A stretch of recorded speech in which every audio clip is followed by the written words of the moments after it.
Merci Seigneur encore ce soir pour ton amour et pour ta fidélité. Seigneur, tu nous as encore convoqués en ce 3e jour de séminaire sur le tabernacle.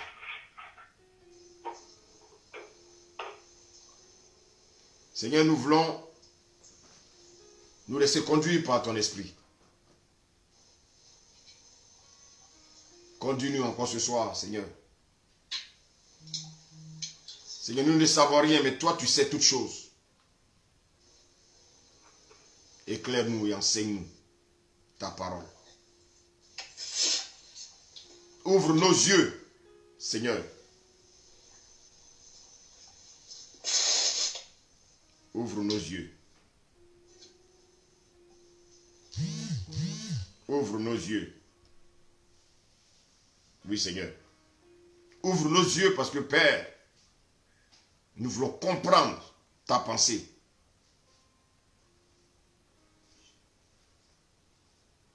Aide-nous.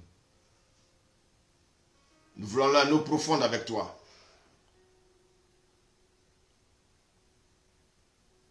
Seigneur, tu es un puits intarissable. Tu es un fleuve intarissable. Et en toi coule l'eau vive. Seigneur, donne-nous cette vie afin que nous puissions porter aussi la vie vers les personnes vers qui tu nous envoies. Merci Seigneur pour ce séminaire sur le tabernacle. Seigneur, tu nous as enseigné pendant 2 jours. Aujourd'hui encore, tu vas encore nous enseigner. Je prie Seigneur au nom de Jésus de m'abandonner entre tes mains. Seigneur, que je me fasse et toi, tu excelles. Parle au travers de moi. Parle au travers de moi, Seigneur. Conduis-nous. Permets à chacun de nous d'être disposé encore ce soir afin d'écouter ta parole. Ta parole qui est esprit et vie. Garde-nous. Tu es le Dieu vivant. Le Dieu de paix. Au nom de Jésus. Amen. Alléluia. Bien-aimés, nous bénissons encore le Seigneur ce soir pour ce 3e jour de séminaire sur le tabernacle. Et nous avons compris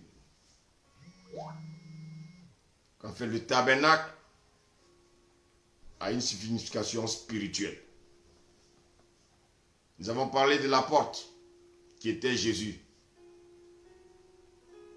Nous avons également, Seigneur, vu, lorsqu'on rentre dans le parvis, l'autel de l'Holocauste, qui est également aussi, Seigneur, un symbole de Jésus. Parce que Jésus est passé par la croix. Et de l'autel de l'Holocauste, après avoir, bien aimé, offert le sacrifice, seul le sacrificateur s'orientait vers la cuve d'airain, bien aimé. Et nous avons vu que à chaque fois, le sacrificateur devait se laver les mains et se laver les pieds. Aujourd'hui, nous allons maintenant rentrer dans le tabernacle.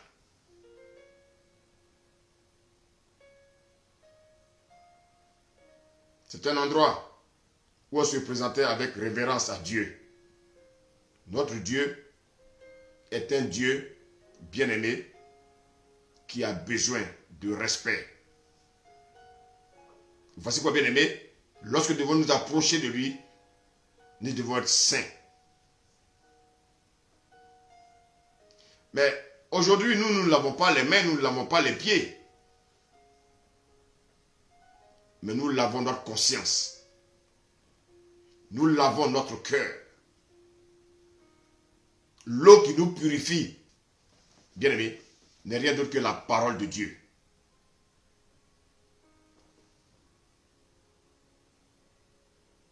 Et nous avons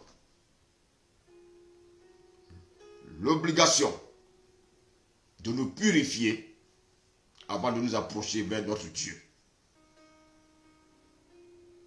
Donc nous voyons la nécessité de faire quotidiennement, bien-aimés, cette purification pour pouvoir nous approcher de notre Dieu. Alors, bien-aimés, nous allons rentrer dans le tabernacle. Mais avant de rentrer dans le tabernacle, comme vous avez vu sur le mur, nous avons présenté l'extérieur du tabernacle. Il est recouvert de 4 tentes différentes qui sont représentées extérieurement, bien aimés, d'une couverture faite avec la peau d'un animal qui a la propriété d'être imperméable à l'eau. Et quand on regarde le tabernacle, à l'extérieur, il n'est pas beau du tout. Mais regardez bien ce que Jésus nous a dit dans Ésaïe 53, 2. La Bible qui n'avait ni beauté, ni éclat pour attirer les regards. Et son aspect n'avait rien pour nous plaire. Et c'est pour ça que, bien aimé, l'aspect du tabernacle à l'extérieur ne ressemblait à rien, pour utiliser ce terme.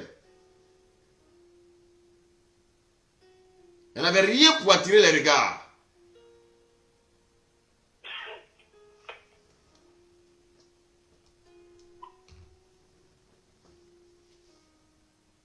Ce qui est efficace, c'est qu'elle met le tabernacle, bien aimé, à l'abri des intempéries, la tempête, en fait, tout ce qui est intempéries, le soleil, tout ce que vous pouvez citer, la pluie et autres. Ce qui illustre, bien aimé, le chrétien d'être emporté,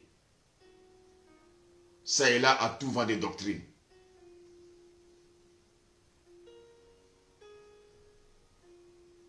Et cette couverture souligne, bien aimé, parfaitement ce qui est la séparation du monde et du mal. Chrétien, si tu ne sais pas, je vais te rappeler. Tu es un sanctuaire pour Dieu. Quand on lit Nombre 15, le Seigneur dit, soyez saints, comme je le suis.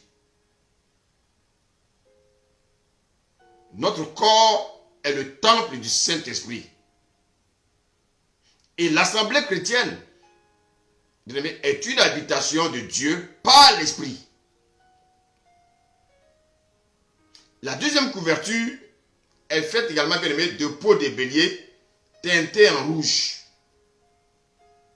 Le bélier, c'est l'offrande de consécration de la famille sacerdotale. Que pouvons apporter cette illustration? Jésus s'est donné lui-même, consacré à Dieu jusqu'à la mort. Donc cette couleur rouge est synonyme, bien aimé, du sang de Jésus qui a coulé à la croix. Donc les peaux de bélier qui sont teintes en rouge ne sont que synonymes, bien aimé, du sang, bien aimé, de Jésus. Tout le tabernacle parle de Jésus. Et quand on lit 1 Pierre 1, verset 18, la Bible dit quoi? Que les rachetés, nous avons été rachetés à un grand prix. Pas avec de l'argent, mais avec le sang de Jésus-Christ de Nazareth. Donc les rachetés de Christ sont moralement consacrés. Cela les met à l'abri et les sépare du monde. Vous savez, le Seigneur nous exhorte à en être fidèles jusqu'à la mort. Elle a pour promesse et pour récompense, bien aimé, quand vous lisez la Bible, il y a quelque chose de moi qui doit sonner, bien aimé, dans la pensée du chrétien. Lorsque le Seigneur dit, je te donnerai la couronne de vie. Mais avant cette couronne de vie, il faut passer par la mort. Il y a une troisième couverture, bien aimée. Elle est toute différente des deux premières couvertures. C'est une grande tente de poils, bien aimée, de chèvre qui protège contre toute influence bien-aimée et toute figure extérieure. Et cela a été offert par qui? Par les femmes. Et vous voyez qu'à côté de cela, il est question de peau de chèvre. Nous savons que la peau de chèvre, en général, elle est noire. Elle est sombre. Et on nous a parlé tout à l'heure de la couleur rouge. Bien-aimé, c'est le sang de Jésus, bien-aimé, qui vient nous racheter du péché. Et je dis que ce sont des femmes qui ont filé ces poils de chèvre. Ça veut dire quoi? Les femmes ont encore aujourd'hui leur place dans cette tâche, bien-aimée, de protection non seulement du foyer, de l'assemblée contre le monde et contre Satan, l'ennemi des âmes. Et c'est pour ça que Satan attaque beaucoup les femmes. Satan passe par les femmes. C'est pour ça que les femmes, vous devez être vraiment vigilantes. Ça a commencé depuis le jardin d'Éden. Et vous allez voir que tout autour du tabernacle, il a été fabriqué 11 tapis de 2 mètres de large chacun. Pour en faciliter la manipulation, probablement 5 des tapis étaient, bien aimés, assemblés d'une part et 6 d'autre part. Chacun des 2 assemblages était muni de 50 ganses, bien aimés, qui permettaient de les unir l'un à l'autre par des agrafes d'airain. Ainsi était constituée une tente unique, signe de l'unité des chrétiens. Dans la mise à part pour qui? Pour la mise à part pour Christ. Il avait aussi 22 mètres de cases. C'était vraiment une grande tente. La 4e couverture, protégée par les premiers, est appelée le tapis. Lui, il est visible que de l'intérieur. Il représente les enfants de Dieu tels qu'ils sont vus par lui dans le sanctuaire. Et nous avons aussi des chérubins qui sont artistiquement brodés. Bien, mais quand vous étudiez le tabernacle, vous pouvez passer pendant 1 mois sans fermer votre Bible. Il y a tellement de choses à décortiquer. Tellement de choses à décortiquer. Et la texture des tapis de 2 mètres de large qui le composent reflète le caractère de Christ tel qu'il doit être visible chez les chrétiens. Il y a des tissus blancs, emblème de la sainteté de Dieu. Il y a le bleu qui parle de Jésus qui est descendu du ciel. Nous avons déjà vu ces choses, mais je les répète pour que, bien aimé, ça reste en nous. Donc, Jésus qui est descendu du ciel, le bleu, et la bleue, pardon, et de la vocation céleste des chrétiens. Bien aimé, nous sommes appelés à être des célestes. Ensuite, la pourpre, bien aimé, c'est quoi la pourpre? La pourpre, bien aimé, c'est la gloire du Seigneur qui a succédé aux souffrances de la croix. Gloire qui reflète aujourd'hui sur nous. Enfin, il y a l'écarlate qui nous rappelle que son sang répandu une fois pour toutes pour notre salut. Et ce sang-là nous purifie, bien aimé, actuellement de tout péché reconnu et confessé à Dieu. Alors, bien aimé, on avait constitué 2 ensembles de 2 tapis unis de 50 ganses de bleu de façon à obtenir un seul tabernacle, se joignant l'un l'autre de 50 agrafes d'or. Ce qui illustre quoi? Ce qui illustre les liens divins les agrafes d'or et céleste, des ganses des plus, qui lient, bien aimés, les enfants de Dieu entre eux. Mais qu'est-ce qu'on a constaté? L'ennemi a réussi à disperser les enfants de Dieu. L'ennemi a réussi à les diviser. Quant à leur témoignage pratique sur la terre, mais pour Dieu, ils ont la foi. Ils sont un, comme l'ensemble des tapis. Chaque teinture étant en place, bien aimé, les sacrificateurs pénètrent maintenant dans le tabernacle. Alors, supposons que les teintures, c'est-à-dire les doubles rideaux, en fait les teintures c'est des doubles rideaux, bien aimé, ont été enlevés. Imaginez-vous qu'on les enlève de là-haut, comme si on décoiffait le tabernacle. Qu'est-ce que nous voyons à l'intérieur du tabernacle? Déjà, nous voyons la mesure. Le tabernacle mesure 15 mètres de long, 7 mètres de large et puis 5 mètres de hauteur. Il est divisé en deux parties. Alors, vous avez la première partie qui s'appelle le lieu saint. Le lieu saint, il est de 10 mètres sur 5. Et le deuxième, la deuxième partie, c'est le lieu très saint. Et vous allez voir que le lieu très saint, il est cubique. Ça veut dire quoi? Les 6 côtés sont égaux. Les 6 côtés mesurent chacun 5 mètres. Et c'est pour ça que je vous ai expliqué.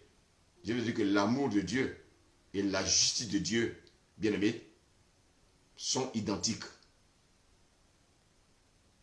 On ne peut pas parler de l'amour de Dieu et toutefois oublier sa justice.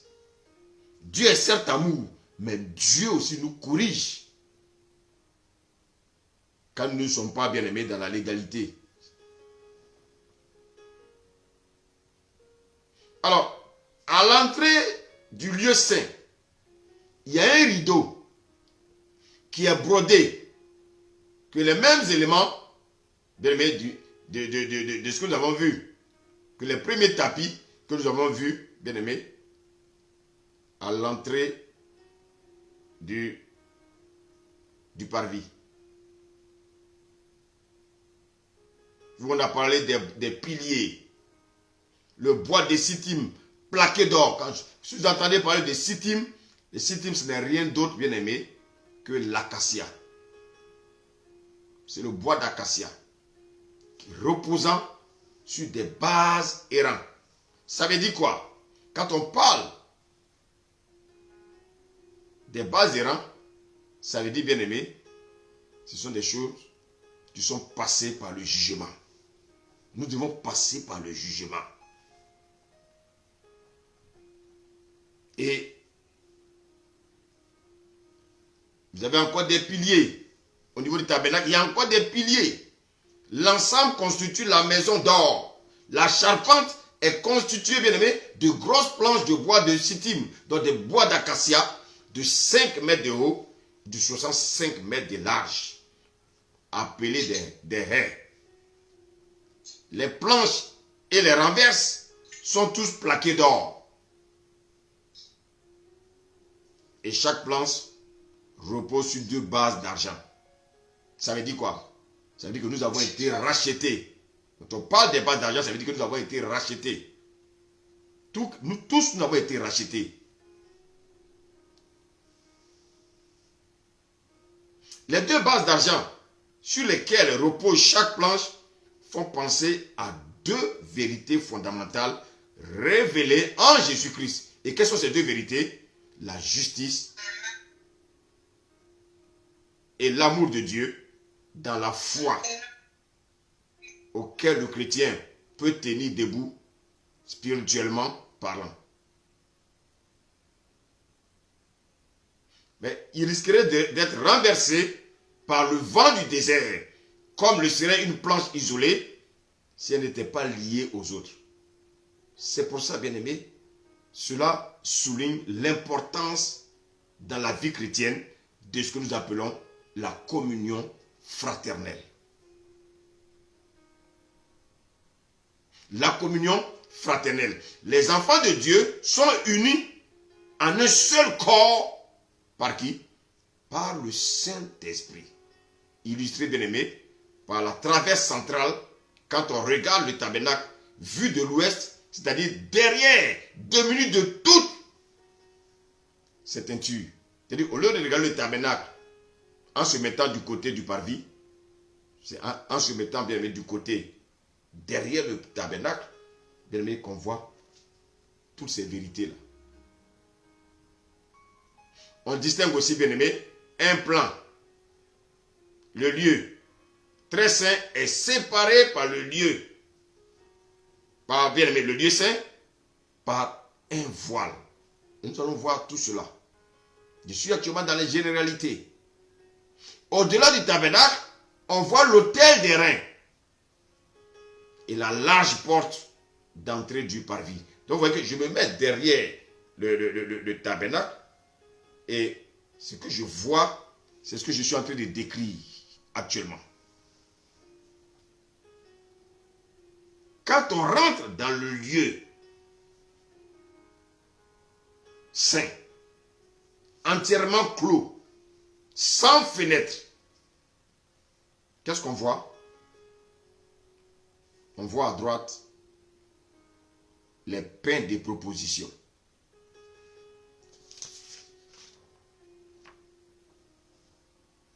Voilà.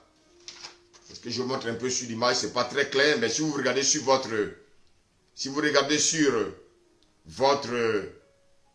sur le mur, vous verrez ça vraiment bien en couleur.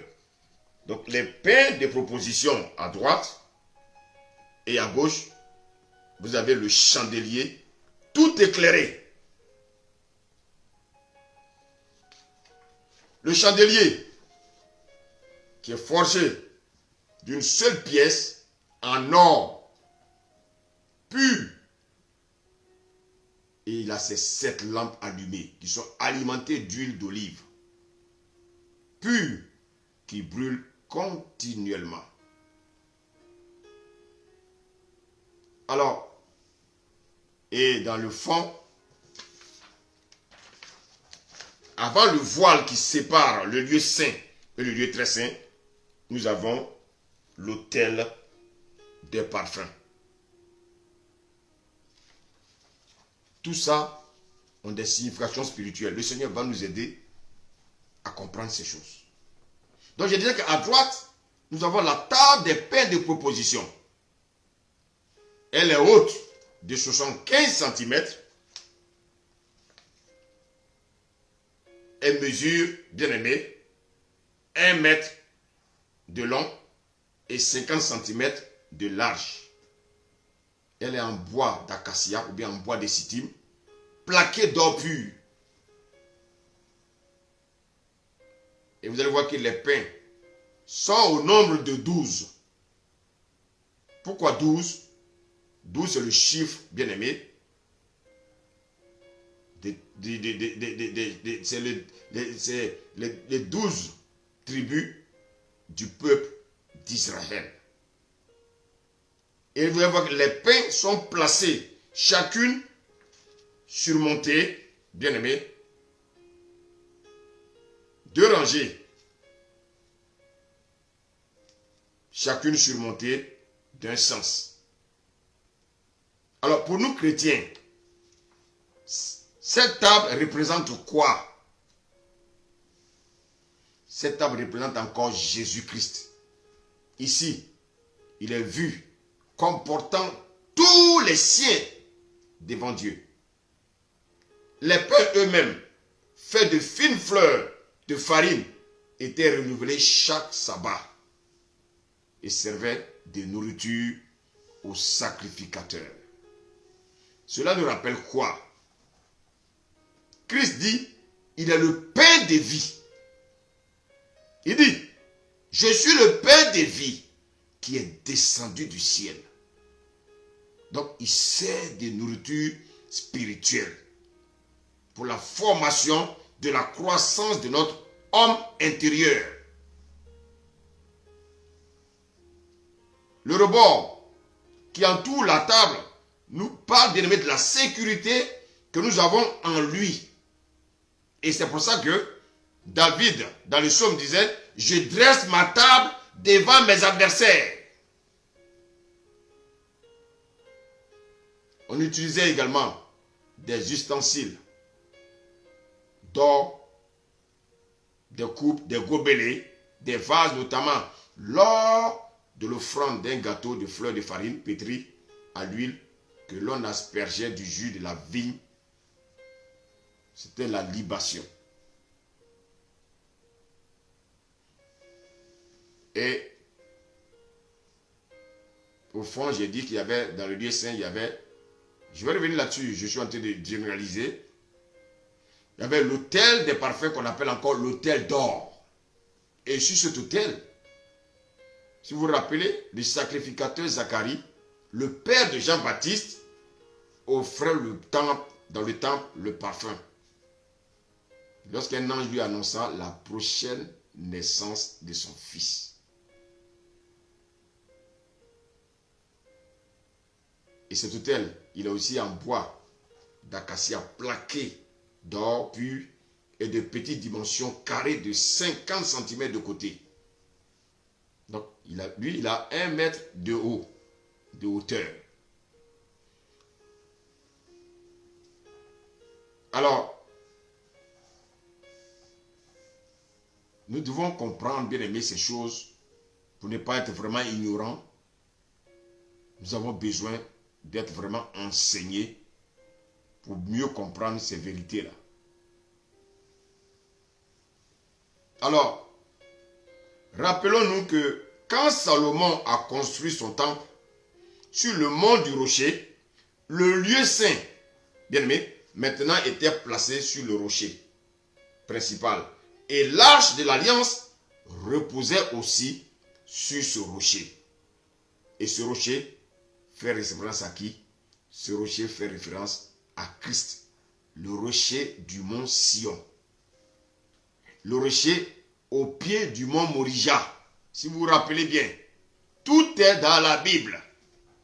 Et c'est pour ça que, bien aimé, nous devons considérer tout ce qui est écrit dans l'ancienne alliance. Si tu ne comprends pas ce qui est dans l'ancienne alliance, tu ne peux pas comprendre ce qui est dans la nouvelle alliance. Donc faisons attention à ne pas séparer la parole de Dieu, à dire oui, moi, l'Ancien Testament, c'est ça. Bien aimé, tous ceux qui veulent, qui attaquent l'Ancien Testament, en fait, c'est parce qu'ils sont dans l'ignorance. On a besoin de ça pour comprendre le Nouveau Testament. Tous les messages que Paul prêchait, Paul s'appuyait sur quoi? Quand Jésus est venu, sur quoi il s'appuyait pour enseigner? Le Pentateuque, la Torah. Alors, bien aimé, il n'y a rien de nouveau sous le soleil. Faisons comme le maître, si nous voulons vraiment avoir beaucoup d'éclairage dans ce que nous faisons. Nous sommes maintenant, bien aimés, devant le tabernacle. Nous voulons rentrer maintenant dans le tabernacle. Pourquoi? Parce que maintenant, nous sommes... C'est-à-dire que maintenant, la ressemblance de Christ, je suis maintenant la ressemblance de Christ. Donc, je peux accéder au lieu saint. Nous, en tant que chrétiens, parce qu'avant, c'était les sacrificateurs, bien aimés, qui le faisaient. Maintenant, c'est fait.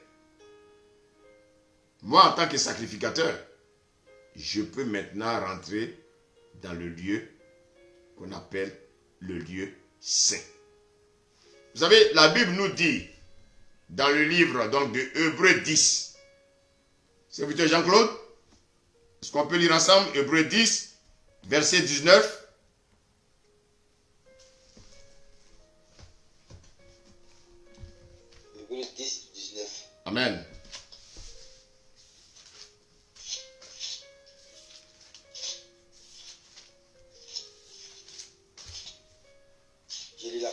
Amen. Hébreux 10, verset 19. Ainsi donc, frères, puisque nous avons, au moyen du sang de Jésus, une libre entrée dans le sanctuaire. Verset 20. Amen. Verset 20. Verset 20. Par la route nouvelle et vivante qu'il a inaugurée pour nous au travers du voile, c'est-à-dire de la chair. Merci. Amen. Alors, Hébreux 10, 19 nous dit que nous chrétiens avons aujourd'hui, au moyen du sang de Jésus, une libre entrée dans le sanctuaire par la route nouvelle et vivante que Christ a inaugurée pour nous au travers du voile. C'est-à-dire quoi? C'est-à-dire le voile de sa chair. Qu'est-ce que cela veut dire? Donc, au travers de la mort de Jésus-Christ et de son sang qui a coulé, nous avons aujourd'hui accès maintenant dans le sanctuaire. Alors, rappelez-vous, je l'ai dit au commencement, au début, mais je vous ai dit que c'est un enseignement, donc on peut se répéter pour une bonne compréhension. Lorsque le sacrificateur a fini avec la personne qui avait commis le péché, qui a été, bien aimé, sauvé par le Seigneur au travers, bien aimé, de la victime expiatoire, la victime, c'est-à-dire l'animal qui a été offert, qui est mort à la place de ce pécheur. Le sacrificateur était le seul à continuer les étapes suivantes. Il va arriver à la cuve des reins, après ses ablutions, bien aimé, après avoir lavé les mains, après avoir lavé les pieds dans la cuve des reins, il se dirige maintenant vers le lieu saint. Bien aimé. Et comme je l'ai dit tout à l'heure, nous, en tant que chrétiens, nous ne nous lavons pas les mains. Non. Mais notre conscience et notre cœur doivent être purs. Et l'eau qui nous purifie, c'est la parole de Dieu. Donc nous voyons la nécessité, bien aimé, de faire quotidiennement la purification. Le saint service dans le sanctuaire était réalisé tous les jours. Maintenant, on va maintenant aller pas à pas. On va prendre Exode.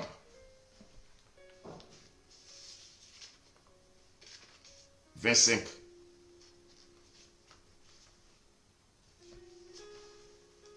Exode 25, verset 23.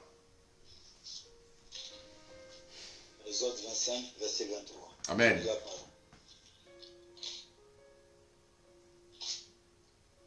Verset 23. Tu feras une table de bois d'acacia. Sa longueur sera de 2 coudées, sa largeur d'une coudée et sa hauteur d'une coudée et demie. Amen. Donc le Seigneur nous dit ici, il a dit à Moïse, ce sont des recommandations. Vous voyez, si nous tous on obéissait comme Moïse, c'était bien. Hein? Moïse a obéi à la lettre. Tout ce que Dieu lui a recommandé, Moïse a obéi à la lettre. Chrétiens, imaginez-vous si nous tous nous obéissons à Dieu à la lettre. Est-ce que nous allons souffrir? Je ne crois pas. Je ne crois pas. Il dit, tu feras une table de bois d'acacia, sa longueur sera de 2 coudées, sa largeur d'une coudée et sa hauteur d'une coudée et demie. Tout ça, il y a une signification.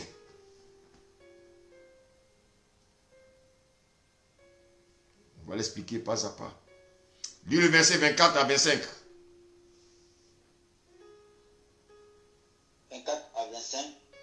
Tu la couvriras d'or pur et tu y feras une bordure d'or tout autour. Tu y feras alentour un rebord de 4 doigts, sur lequel tu mettras une bordure d'or tout autour. Donc, vous voyez, une bordure de 4 doigts, les 4 doigts, on parle des 4 évangiles. Et donc, bien ici il est question de quoi? On parle bien d'un double couronnement. Tu vas lire le verset 26 à 29. 26 à 29, tu feras pour la table 4 anneaux d'or, et tu mettras les anneaux aux 4 points qui seront à ses 4 pieds. Les anneaux seront près du rebord et recevront les barres pour porter la table. Tu feras les barres de bois d'acacia et tu les couvriras d'or, et elles serviront à porter la table. Verset 29, tu feras ses plats, ses coupes, ses calices et ses tasses. Pour servir aux libations, tu les feras d'or pur. Amen. Alléluia. Bien aimé, donc il s'agit de quoi? Rappelez-vous, il s'agit des coupes, de tous ces ustensiles que Nebuchadnezzar avait pris pour l'utiliser dans son palais diabolique, bien aimé, au temps de Daniel. Mais vous avez vu ce qui lui est arrivé après. Les choses de Dieu sont sacrées. C'est pour ça que bien aimé ne doit pas jouer avec les choses de Dieu. Lis le verset 30. Verset 30. Tu mettras sur la table les pains de proposition continuellement devant ma face. Ah, merci. Tu mettras sur la table les pains de proposition continuelle devant ma face. Quelle était la première chose réalisée quand on entrait dans le lieu saint? Le sacrificateur s'approchait de la table des pains. Il examinait chaque pain sur la table. Et je vous ai dit tout à l'heure qu'il y avait combien de pains? Il y avait 12 pains. Et évidemment, les personnes n'avaient pas accès à ce Dieu. Ce n'est pas tout le monde qui avait accès à ce Dieu. Et je vous ai dit tout à l'heure que chaque pain représentait une tribu. Voilà pourquoi il y avait 12 pains qui étaient égaux, donc 12 pains qui étaient égaux, qui sont égaux, pardon, aux 12 tribus d'Israël. Et chaque jour, le sacrificateur, quand il rentrait dans le lieu saint, la première chose qu'il faisait, il examinait le pain pour voir s'il n'y avait pas de moisissure. Bien aimé, et tous les 7 jours, il s'alimentait de ces pains. Alors, de la même manière qu'il prenait soin du pain, qui représentait le peuple, les tribus, bien aimé, le peuple, les tribus aussi, prenaient soin du sacrificateur. Aujourd'hui, ce n'est pas différent. Les hommes de Dieu s'occupent du peuple, bien aimé, en leur donnant des messages, en priant pour eux, en gênant pour le peuple.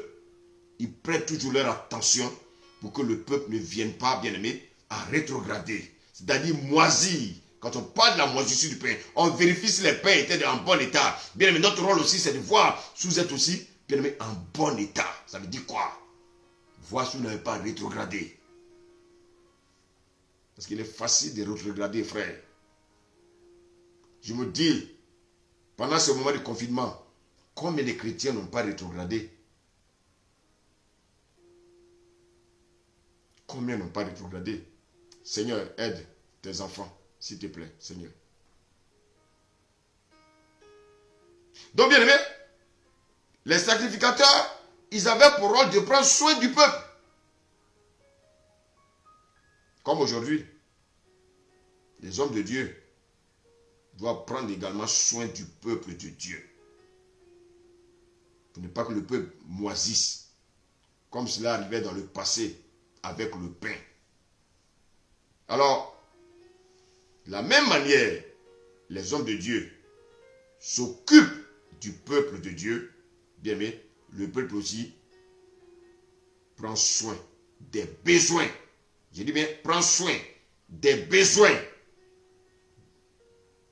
les hommes de Dieu, prendre soin également de l'œuvre de Dieu à travers les offrandes, à travers les collectes, tout ce que vous savez. Donc il y avait un échange. Les hommes de Dieu s'occupaient donc du peuple et le peuple s'occupait des hommes de Dieu.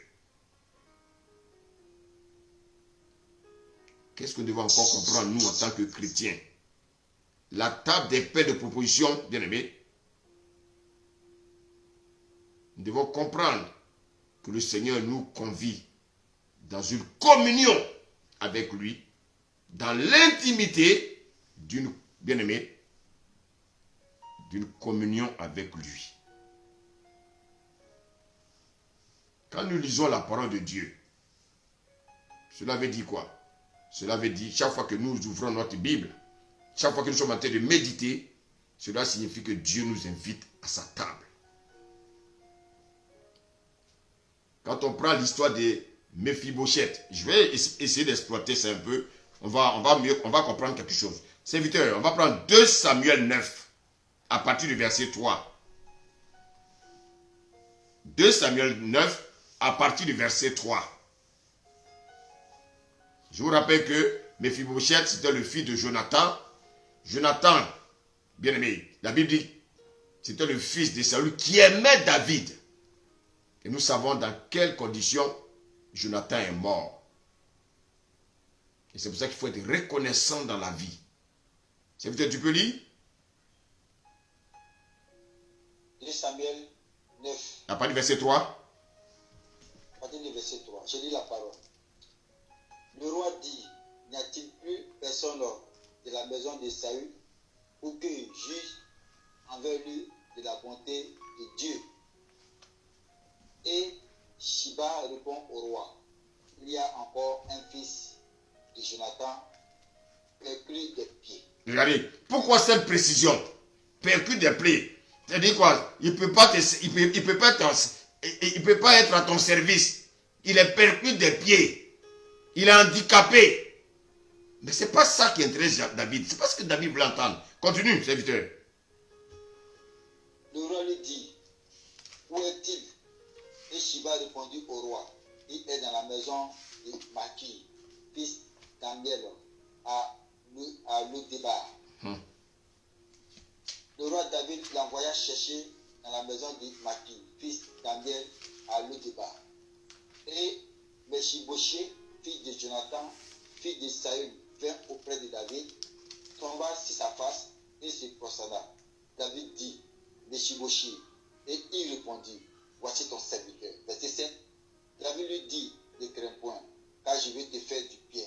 À cause de Jonathan, ton père, je te rendrai toutes les terres de Saül, ton père, et tu mangeras toujours à ma table. Et tu mangeras toujours à ma table. Écoutez bien. Voici le roi David. Il vient. Après avoir été couronné roi, David veut faire du bien à son bienfaiteur Jonathan. Y a-t-il quelqu'un dans la famille de Jonathan pour que juge de bonté envers lui? Chrétiens, soyons reconnaissants. Hein? Soyons reconnaissants des bienfaits des gens sur nos vies. Soyons reconnaissants. C'est très important. Et celui qui s'occupait de la maison bien-aimée de Jonathan, un certain Siba, il va répondre que oui, il est perclus des pieds, Méphibosheth, il est perclus des pieds. Mais comme je l'ai dit, c'est une manière de dire, mais il est indésirable. Il ne peut pas, c'est quelqu'un qui ne peut pas aller en guerre. Il ne peut pas être utile pour toi. Il ne peut faire aucun travail. Il est perclus des 2 pieds. Vous savez, c'est une manière de dire qu'il est inutile. Bien-aimé. Mais est-ce que, bien-aimé, l'exemple de Méphibosheth est différent de nous? Non. La même manière, bien-aimé, lui il est perclus, il est handicapé. C'est la même manière que nous sommes aussi dans le péché. Donc un pécheur est aussi un handicapé spirituel. Donc, si on est pécheur, on ne peut rien apporter à Dieu. Si on est pécheur, on ne peut rien apporter à Jésus. Un pécheur ne peut pas être utile à Dieu. Mais le roi va dire, Mephibosheth va manger à ma table. Bien aimé. Et Mephibosheth va manger à la table du roi. Il va s'asseoir à la table du roi. Et regardez bien, dans Exode, tout à l'heure quand on a lu, il était question des rebords de la table.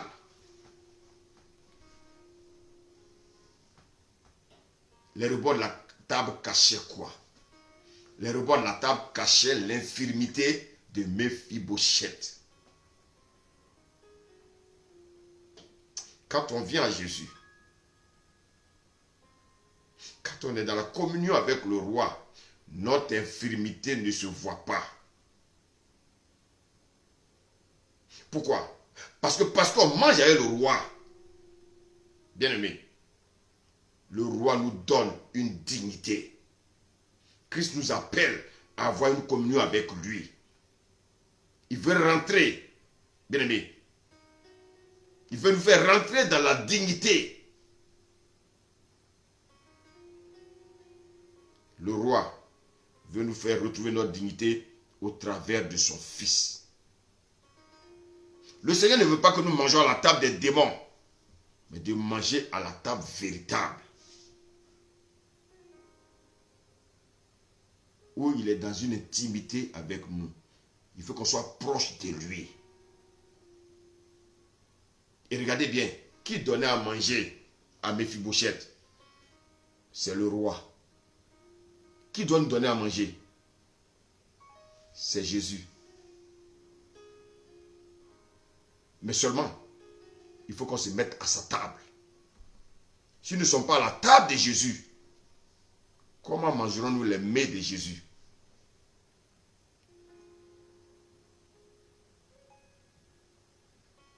Et regardez bien, Mephibosheth, lorsqu'il était à table avec Jésus, il n'était plus regardé comme un intrus, mais il était regardé comme un prince.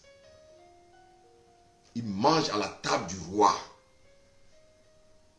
Toi qui ne veux pas donner ta vie à Jésus, tu cours les femmes à gauche, à droite. Tu es dans l'impudicité et tu penses que c'est une belle vie. Si ta vie s'arrête aujourd'hui, tu pars où? Tu pars où? Tu t'exposes. Tu t'exposes sur les réseaux sociaux pour montrer ta beauté. Mais ta beauté, elle est éphémère. C'est pas ça qui est important. Recherche Jésus. Parce qu'avec Jésus, tu auras la vie éternelle. Le chrétien, quand il rentre dans le sanctuaire, il est libre d'entrer. Et personne ne va dire ici, ce n'est pas ta place. Aujourd'hui, que constatons-nous? Nous les chrétiens aujourd'hui, nous nous privons de manger à la table du roi. Pourtant la table est toujours dressée. Mais nous refusons de manger à la table du roi. Nous allons manger à des nourritures qui sont pourries. Combien de temps tu passes dans la présence de Dieu? Quand c'est pour aller lire des histoires, les histoires banales, tu es le premier. Quelle est ta communion avec le Seigneur? Bien-aimé, la table est chaque jour dressée. Parce que bien aimé, sur la table, les pains étaient toujours là. Toute la semaine, il y avait le pain. Et c'est au sabbat qu'on devait changer le pain. Donc le pain est tout le temps disponible. La parole de Dieu est toujours disponible. Dieu nous montre ici que le pain qu'il nous donne est tout le temps disponible. Mais toi, tu n'as pas le temps. Tu peux aller manger à la table des démons. Même quand on transportait les tables de pain, bien aimé, les pains devaient toujours rester sur la table. quand on est dans une communion avec Dieu, bien aimé, un pain est toujours disponible. Même si tu reçois le même pain 10 fois, tu te dis oui, c'est le même pain. Mais ce n'est pas le même pain d'hier ou le pain d'avant-hier. Mais le pain est constamment renouvelé parce que le pain vient de la main du roi. Quand vous lisez Matthieu 4, qu'est-ce que Matthieu 4 dit? Matthieu 4, verset 4. L'homme ne vivra pas seulement de pain, mais de toute parole qui sort de la bouche de Dieu. Donc c'est la source qu'il faut boire. Quand je lis, je dois le mettre bien dans une disposition pour comprendre qu'elle sort de la bouche de Dieu. Cette parole-là, c'est Christ que Dieu me donne. Chaque fois que tu ouvres ta Bible, tu es en train de parler avec Dieu. Et combien de fois tu passes le temps? Beaucoup disent non, je veux que Dieu me parle. Je veux que Dieu me parle. Mais tu n'ouvres jamais ta Bible. Tu veux que Dieu te parle comment?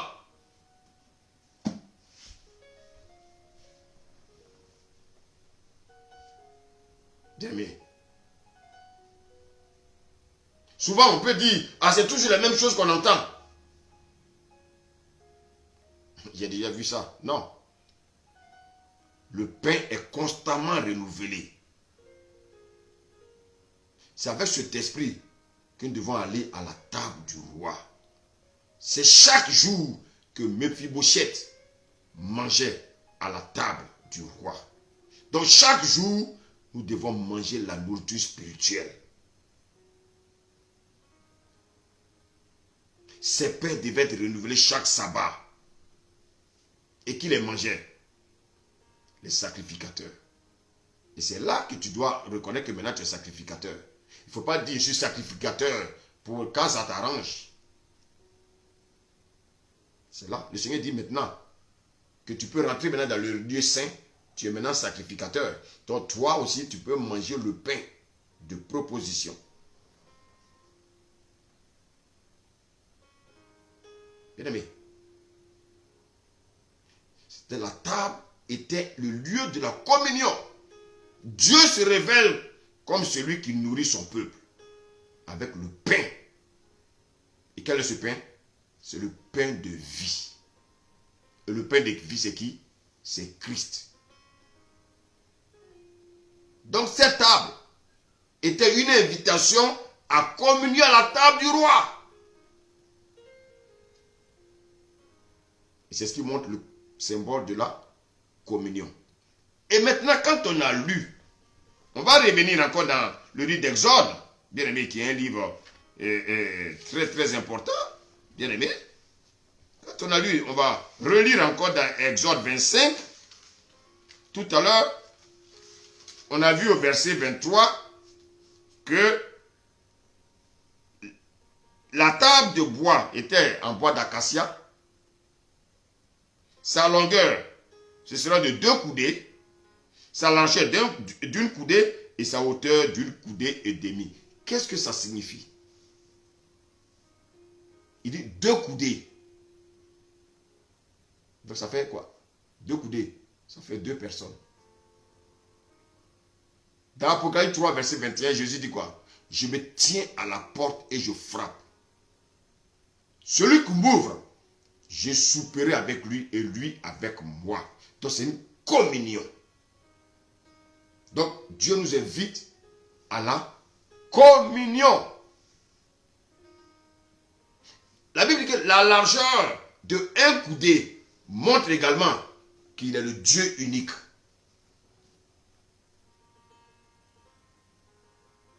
Un seul Dieu qui nous exhorte à avoir une communion avec lui. C'est une invitation à la communion. Communier, bien aimé, a aussi un sens spirituel, c'est-à-dire de partager la vie. Jésus était rapproché de manger avec les pécheurs et les gens de mauvaise vie. Donc il est venu communier avec nous pour montrer qu'il partage aussi notre humanité. Il se charge, bien aimé, de nos iniquités, de nos péchés. Donc, de la même manière que quand on est en communion avec Christ, non seulement lui, il a partagé notre humanité, il est devenu l'un d'entre nous. Il s'est chargé de nos iniquités, bien aimé. De la même manière également, il nous rend participants de sa nature divine et nous partage également sa vie avec lui. Et bien aimé, quand le sacrificateur a fini avec les pains de proposition, il s'est bien nourri. Maintenant, qu'est-ce qu'il fait? Serviteur JC, on va lire le verset 31 de Exode 25, s'il te plaît. Amen. Amen. La parole. Exode 25, verset 31. Tu feras un chandelier d'or pur. Ce chandelier sera fait d'or battu. Son pied, sa tige, ses calices, ses pommes et ses fleurs seront d'une même pièce. Merci, JC. Alors, ici, les questions maintenant, j'ai fini de manger les pains de proposition. Maintenant, je me dirige vers, bien aimé, l'autre ustensile qu'on appelle le chandelier. La Bible dit quoi? Il sera fait d'or battu. C'est-à-dire, il ne sera pas moulé. Non, il sera fait d'or battu. Ce qui est moulé, c'est quoi? C'est quelque chose, bien aimé, qui est reproduit. Mais ce qui est fort d'or battu, c'est tout ce qui est unique. Tout ce qui est unique. Donc, bien aimé, on parle, bien aimé, on dit, ce chandelier se fait d'or battu, son pied, sa tige, ses calices, ses pommes et ses fleurs seront d'une même pièce. Ça veut dire quoi? Quand vous regardez le chandelier, bien aimé, il repose sur une tige. Ça veut dire quoi? C'est l'unicité en Christ. Notre unicité en Christ. Tous, nous sommes portés par Christ.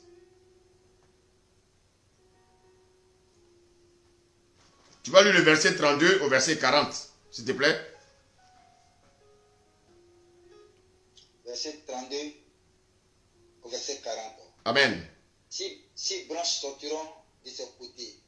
3 branches du chandelier de l'un de côté et 3 branches du chandelier de l'autre côté.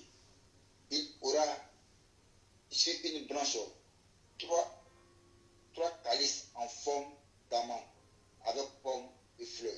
Et sur une autre branche 3 calices en forme d'amande avec pommes et fleurs. Il en sera de même pour les 6 branches sortant du chandelier. Verset 34. À la tige du chandelier, il aura 4 calices en forme d'amande, avec les pommes et les fleurs. Il y aura une pomme sur 2 des branches sortant de la tige du chandelier, une pomme sur 2 autres branches et une pomme sous d'autres autres branches. Il en sera de même pour les 6 branches sortant du chandelier. Les pommes et les branches du chandelier seront d'une même pièce. Il sera tout entier d'or pur, d'or battu, d'or pur. Tu feras ces 7 lampes qui seront placées dessus, de manière à éclairer en face. 38, verset 38. Les mouchettes et ces vases en cendres seront donc purs. On emploiera un talent d'or pur pour faire le chandelier avec tous ces ustensiles. Regarde, verset 40, regarde, il est fait d'après le modèle qui t'est montré sur la montagne. Waouh, bien aimé, il faut reconnaître que Moïse, c'est un grand architecte. Il a retenu tout ça. Regardez tous ces détails Vous avez ce chandelier. Dans la langue hébraïque, on appelle ça la menorah. Il est fait d'après le modèle qui a été montré du ciel. Mais Moïse, c'est un vrai architecte. Non, Moïse, non. Vraiment, quand je serai sauvé, je vais chercher à rencontrer Moïse. Non, c'est un gars extraordinaire. Ce chandelier-là, que Moïse a reproduit sur la terre-là, il était déjà présent dans le temple céleste. La Bible dit quoi? Il est fait d'or pur. Et ici, il est question du chandelier qui porte une lumière, également qui fait référence au Saint-Esprit. Parce que ce chandelier-là était alimenté d'huile d'olive par le même parfum. Et,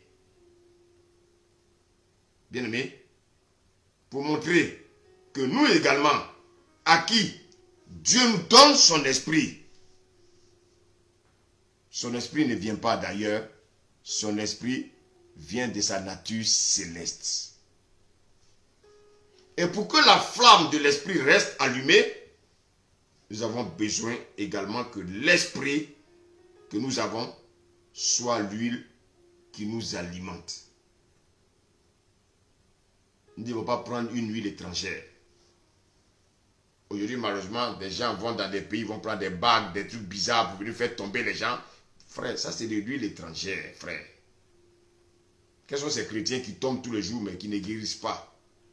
Toi, tu tombes tous les jours, mais ton problème est toujours là. Donc, ce homme qui te fait tomber là, sa vie n'est pas claire. Ici, ça nous enseigne quoi?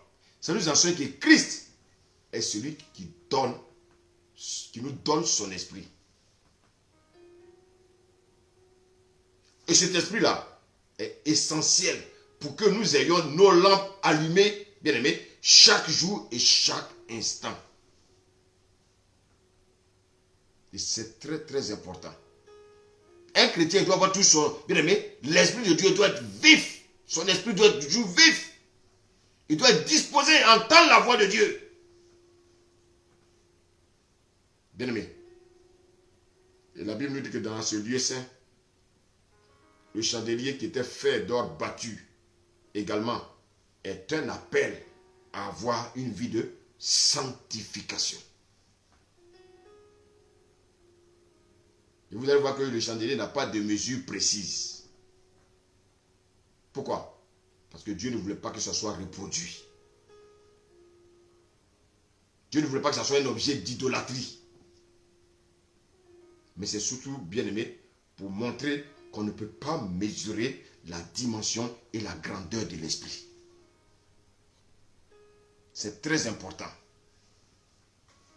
Quand on lit Jean 3, verset 34, il est dit quoi? Il est dit que celui que Dieu a envoyé dit les paroles de Dieu, parce que Dieu ne lui donne pas à l'esprit avec mesure. Et que lui, également, il a la capacité de nous baptiser de l'esprit et de feu. Donc le chandelier est là pour nous faire savoir que nous avons besoin de la lumière céleste pour nous éclairer. Toujours, bien aimé, toujours, cette lumière doit nous éclairer.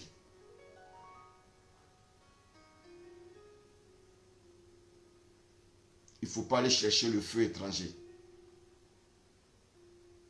Et ce chandelier-là, c'est Christ lui-même. Christ va nous dire quoi? Il dit, je suis la lumière de ce monde. Donc, bien aimé, si Christ dit qu'il est la lumière de ce monde, il va dire quelque part que vous êtes le sel et la lumière de ce monde.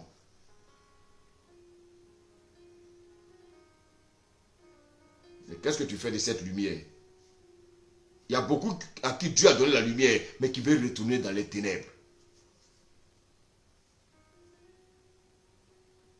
Si tu vas dans les ténèbres pour éclairer les ténèbres, gloire à Dieu, Mais si tu vas avec cette lumière pour rester dans les ténèbres, il y aura un problème parce que la lumière va s'éteindre. Si la lumière dans les ténèbres, bien aimé, n'a aucun effet, elle va s'éteindre.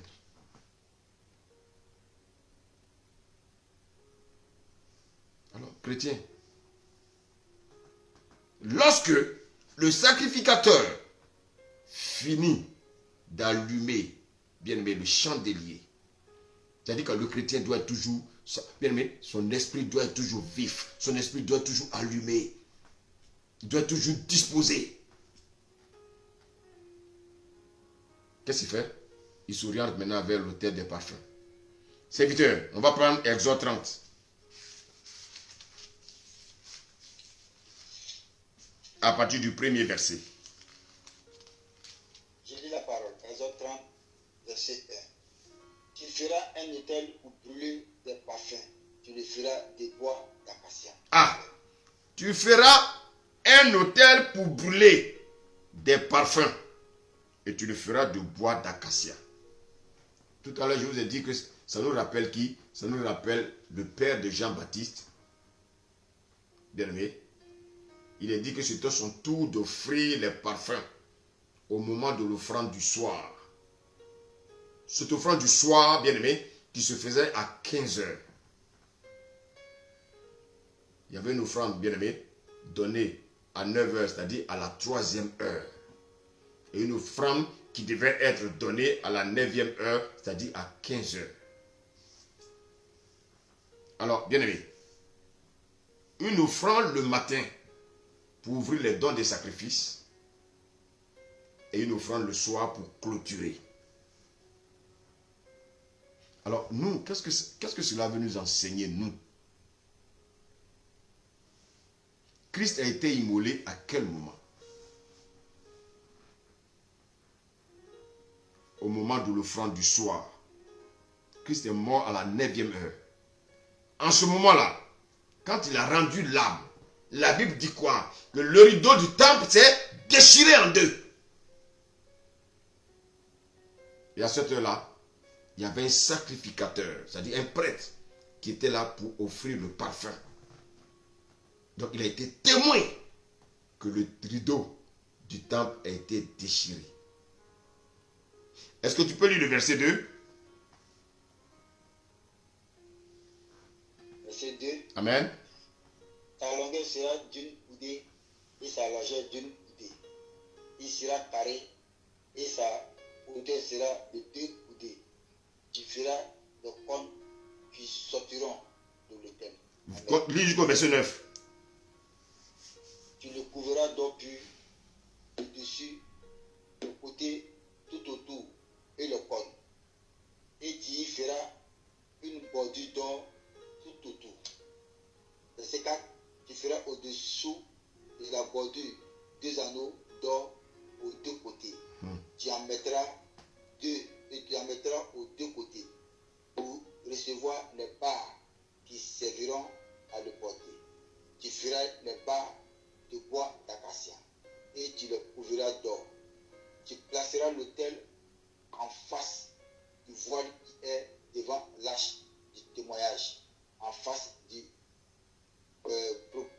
propitiatoire qui est sur le témoignage et où je me rencontrerai avec toi.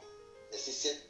Alors il fera brûler du parfum odoriférant. Il en fera brûler chaque matin lorsqu'il préparera les lampes. Il en fera brûler aussi entre les 2 soirs lorsqu'il arrangera les lampes. C'est ainsi que l'on brûlera à perpétuité du parfum devant l'Éternel parmi vos descendants. Verset 9. Vous offrirez sur l'autel, vous n'offrirez sur l'autel ni parfum étranger, ni holocauste, ni offrande, et vous n'y répondrez aucune libation. Amen. Amen, merci bien. Donc vous voyez qu'ici, bien aimé, l'autel des parfums était en face du voile. Et de quel voile? Le voile qui séparait le lieu saint et le lieu très saint. Et tout à l'heure, j'ai dit qu'à droite, quand on rentre dans le lieu saint, à droite, il y avait le chandelier. Et le service était toujours réservé aux sacrificateurs. Notamment, bien aimé, Qui? Les fils d'Aaron. C'était à eux, bien aimés, de brûler le parfum. Au moment de l'offrande du matin et également au moment de l'offrande du soir. Maintenant, lis le verset 10. Verset 10. Une fois chaque année, Aaron fera des expirations sur le coin de l'autel. Alléluia. Avec le sang de la victime. Continue. Expiatoire, il sera fait des expirations une fois chaque année parmi vos descendants. Ce sera une chose très sainte devant l'Éternel. Alléluia. Alors bien aimé ici, c'est au moment d'entrer dans le lieu saint qui va déposer sur les cornes le sang du sacrifice d'expiation. Et cette table qui était recouverte d'or, bien aimé, c'était quoi cette table qui était recouverte d'or, bien aimé, était une chose très sainte devant Dieu. Une chose très sainte devant Dieu. Donc, qu'est-ce que nous devons comprendre, chrétiens?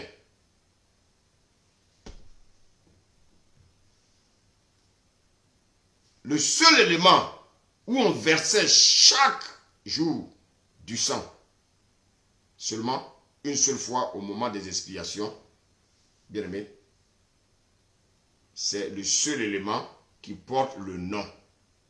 Ça sera une chose très sainte. La Bible dit, ça serait une chose très sainte devant l'Éternel. C'était le seul élément où on note que ce sera une chose très sainte. Les autres, on a parlé du lieu très saint. Mais là, dans le lieu saint, on parle d'une chose très sainte. Alors, les autres ont parlé du lieu très saint. Et ici, on parle d'une chose, bien aimé, très sainte. L'ustensile, le mobilier qui était très saint devant l'Éternel par rapport, bien aimé, à ce qui était. Qui était quoi? Ce qui était fait. Cette table était la table où on brûlait du parfum. Vous savez, quand on lit le psaume 140 dit quoi? Que ma prière s'élève devant toi comme l'offrande, comme l'encens. Et mes mains, comme l'offrande du soir, ça fait référence à la prière du peuple. La prière qui monte devant l'Éternel, bien aimé, mais qui est également d'une bonne odeur. Mais qu'est-ce qui rend cette prière-là d'avoir une bonne odeur? Le parfum qu'on émet, qui n'est rien d'autre que le parfum de Christ. On dit qu'on ne mettra pas un parfum étranger. Le parfum qui doit brûler, qui doit monter, c'est le parfum de Christ. Voici quoi, bien aimé. Dans Romains 8, 26, il est dit quoi? Nous ne savons pas ce qui convient de demander dans nos prières à Dieu. Et l'Esprit Saint qui nous aide de notre faiblesse. Car, bien aimé, nous ne savons ce qu'il convient de demander dans nos prières. Mais l'Esprit lui-même intercède par des soupirs inexprimables. Et quand on lit au verset 34 de Romains 8, il dit également que Christ est à la droite de Dieu et c'est lui qui intercède pour nous. Donc, bien aimé, notre prière ne doit pas être différente, ne doit pas être étrangère de la prière de Dieu. C'est pour ça que la Bible dit quoi? La Bible dit que si mes paroles demeurent en vous, vous demandez ce que vous voudrez et cela vous sera accordé. Je vais bien m'asseoir parce que là, je vais parler un peu.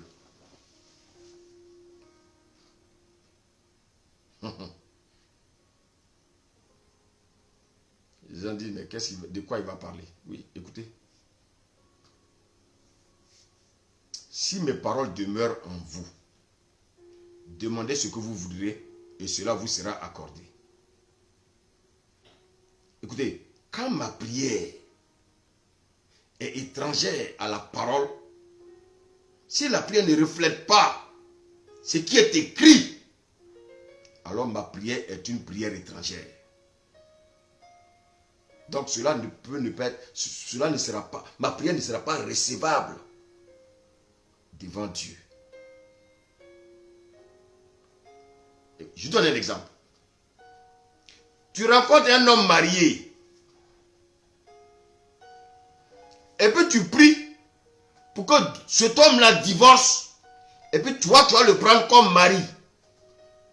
Dieu ne peut pas exaucer une prière comme ça. Ça, c'est une prière étrangère.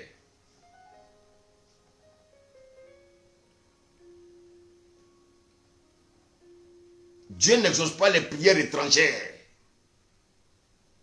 Non.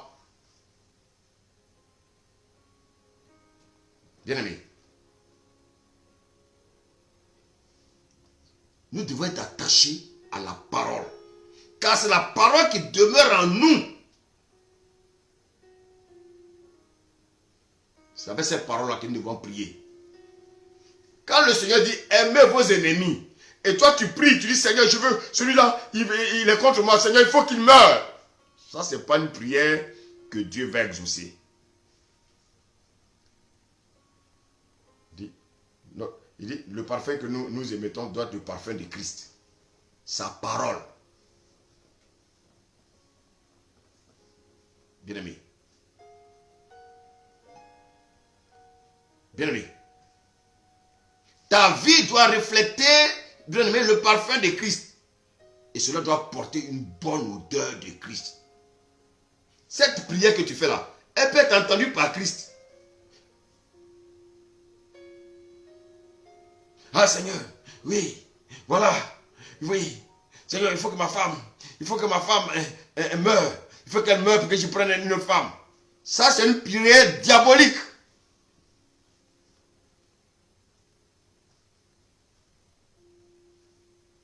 Bien-aimé.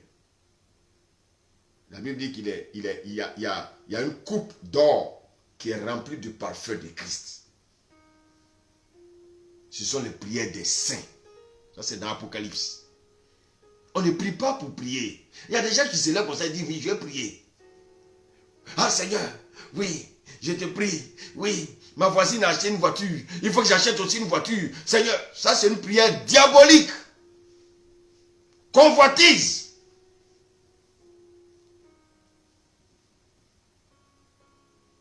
Bien-aimé. Les prières saintes. Ce sont des choses bien très saintes. En permanence que Dieu veut entendre. Mais une prière qui n'est pas remplie de la vie de Christ. Une prière qui n'est pas faite en esprit et en vérité. Ne peut pas être admise, bien-aimé, dans la sainteté de Dieu. Parce qu'il y en a qui prient pour prier. Non.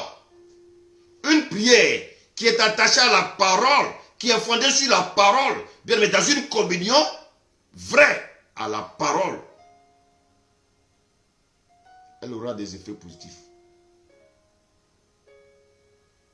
Il faut garder le témoignage de Christ.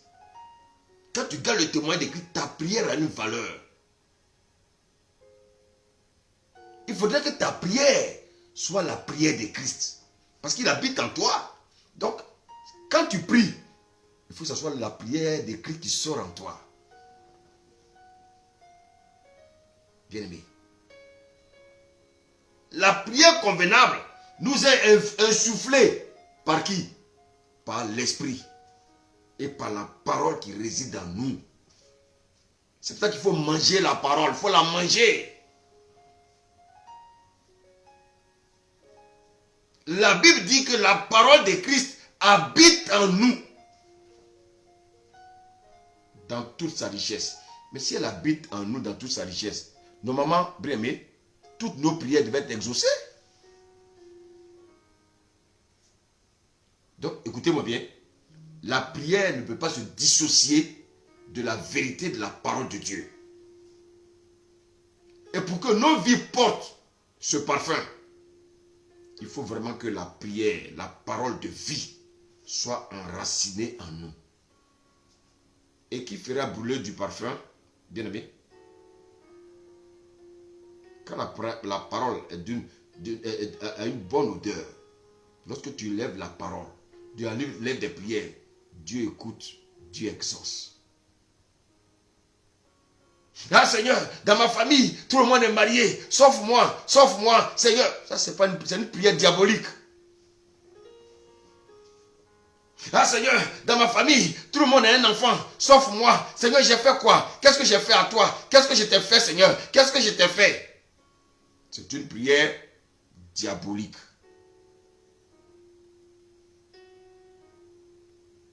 Bien-aimé. Bien-aimé. Qui fera brûler du parfum? Donc il y a un feu qui brûle, bien-aimé, cette vie. Il y a certes le parfum, mais il y a le parfum, bien-aimé. Le parfum, il ne peut pas donner toute son odeur agréable de Christ sans le preuve. La bonne odeur de Christ ne peut être agréable qu'en le preuve. Ah Seigneur, ma femme me fatigue. Vraiment, je prie. Seigneur, fais en sorte qu'elle demande le divorce. Fais en sorte qu'elle demande le divorce. Ça, c'est une prière satanique. Parce que dans la Bible, Dieu n'a jamais dit de prier pour divorcer. Dieu n'a jamais dit de tuer nos ennemis. Dieu n'a jamais dit de convoiter. Donc Dieu ne coûte pas des prières diaboliques.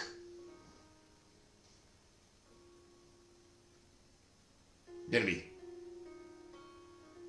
Quand on passe par le feu, il y a quelque chose qui se passe. Quand on passe par le feu, ce qui est charnel, bien-aimé, et l'élévation de ce qui est spirituel, bien-aimé, il y a une séparation.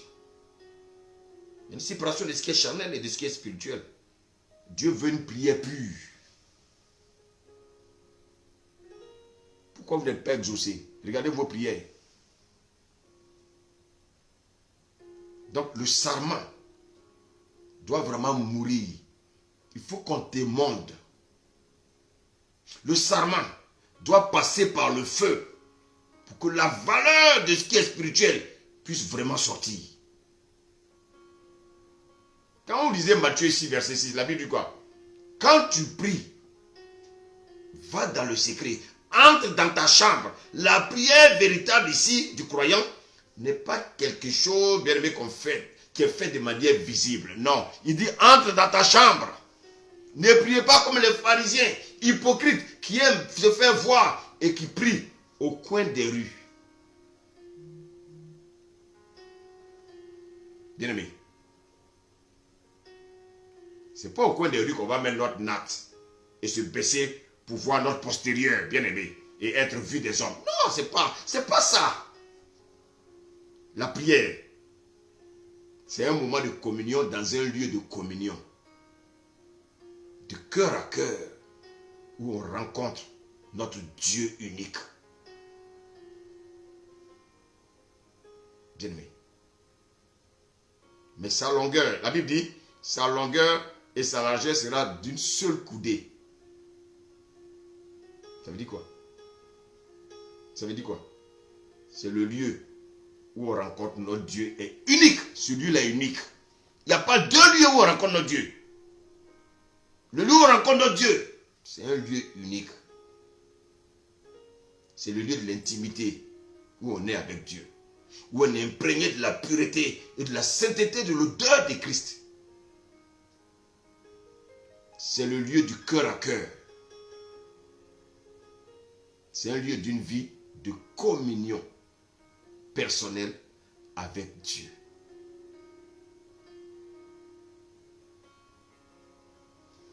Il est question du feu. Rappelez-vous d'Ésaïe.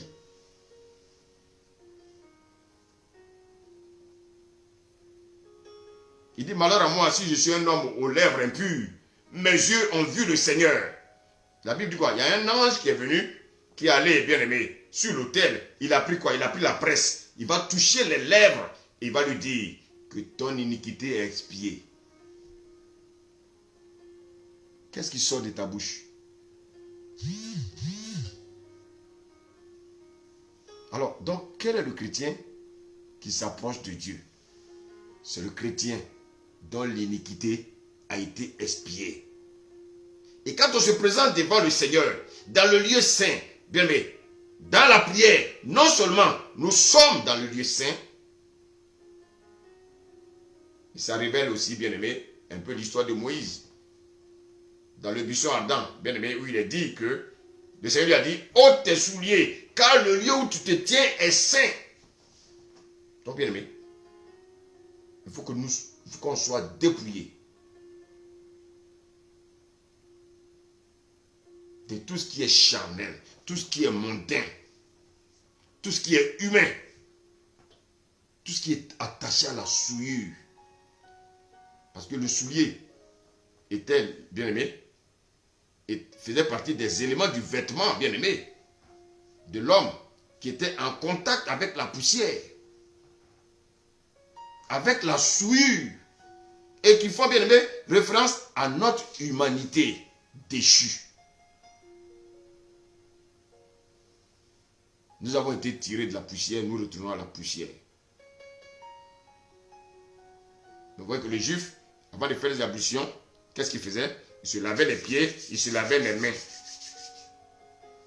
Ce qui montre que, bien aimé, c'est une invitation que celui qui s'approche de Dieu doit croire que notre Dieu existe et qu'il est le rémunérateur de ceux qui le cherchent.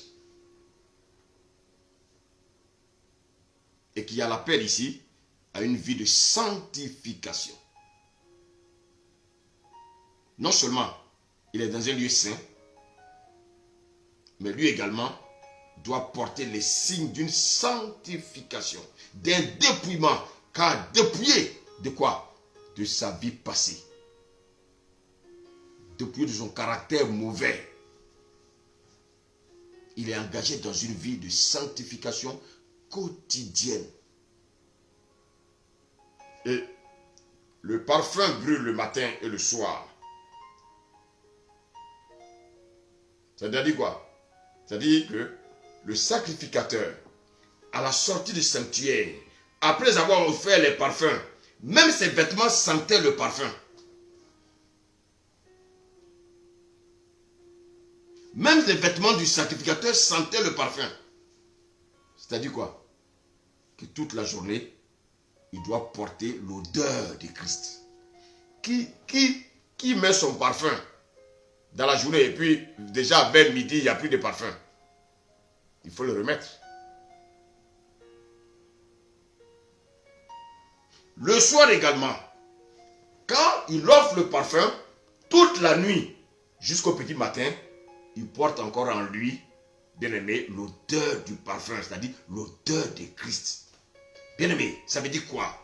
Chaque jour, tu dois sentir l'odeur de Christ. Chaque jour, tu dois sentir la sanctification. Chaque jour, tu dois sentir la pureté. Tu ne peux pas sentir le péché un jour, et puis après demain, sentir, bien aimé, oh Jésus. Aujourd'hui, tu sens le péché, demain, tu sens Christ. Aujourd'hui, tu sens le péché. Non, il faut que Christ, l'odeur de Christ, sent sur toi, bien-aimé, à tout moment. Le matin, le même parfum de Christ sent sur toi.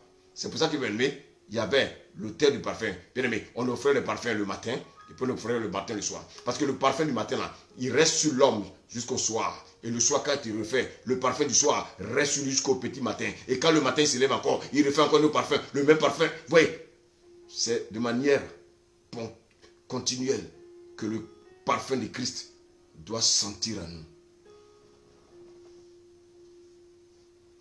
Bien-aimé, la sanctification est une chose de chaque instant. Ce n'est pas seulement pendant ma communion avec le Seigneur. Et quand je sors, je suis vulgaire. Quand je sors de la communion avec mon Seigneur, après ça, je me vais coucher avec les femmes. Et je pense que ça, c'est la vie, ça. Oui, le monde me voit dire, ah, ce gars-là, il a beaucoup de copines, hein. Et puis tu penses que c'est la vie. Mais tu t'en vas à la mort. Le matin, tu pries. Et le soir, tu te masturbes. Tu te masturbes. Tu te masturbes. Tu te masturbes. Mais c'est une vie de pourri. La masturbation gagne du terrain dans le milieu chrétien. C'est dommage. Chaque fois que tu te masturbes, écoute-moi bien, le sperme qui sort repris par des esprits qui vont faire des enfants, tes propres enfants, mais dans le spirituel, et qui viennent t'attaquer. Si tu ne sais pas ça, continue de te masturber.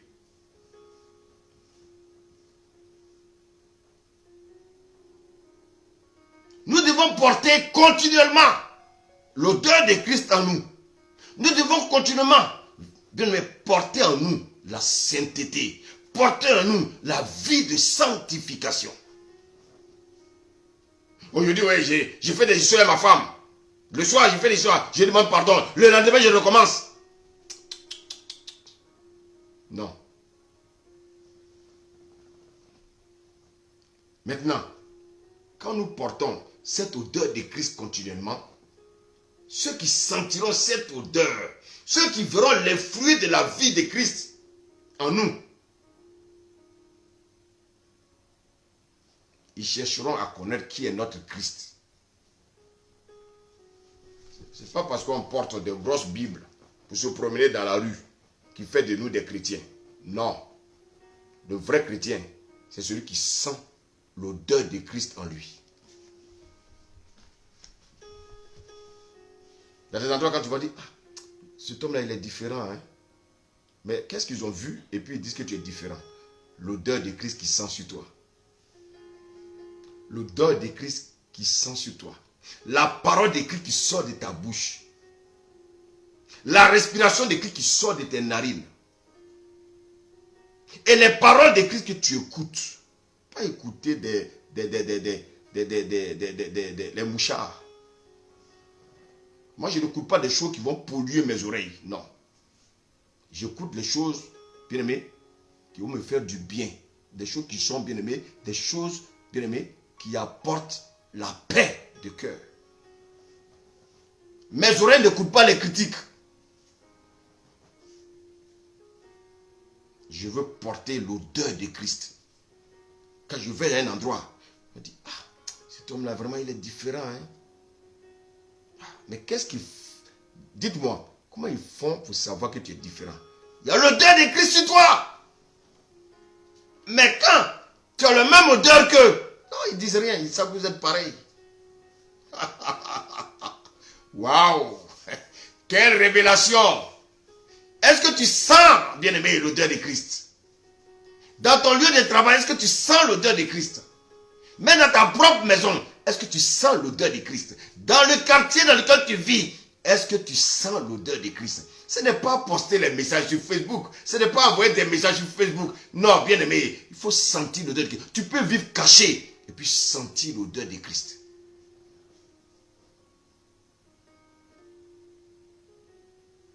La Bible dit, nous avons l'odeur de Christ donnant la vie, bien aimé. Et cette vie-là, tu peux la contaminer autour de toi. Mais écoute-moi bien, tu peux aussi avoir l'odeur de Christ donnant la vie et une autre odeur qui peut donner la mort. L'odeur du péché donne la mort. L'odeur du péché donne la mort. Ceux qui vont refuser Christ, bien aimé, ils refusent quoi? La parole. Donc, ils refusent la vie. Donc, ils prennent le chemin de la mort. Nous devons porter l'odeur de Christ de manière continuelle. Un chrétien qui n'a pas de vie de méditation, un chrétien qui n'a pas une vie de prière, un chrétien qui n'a pas une vie de jeûne, les chrétiens n'aiment pas jeûner, manger tous les jours.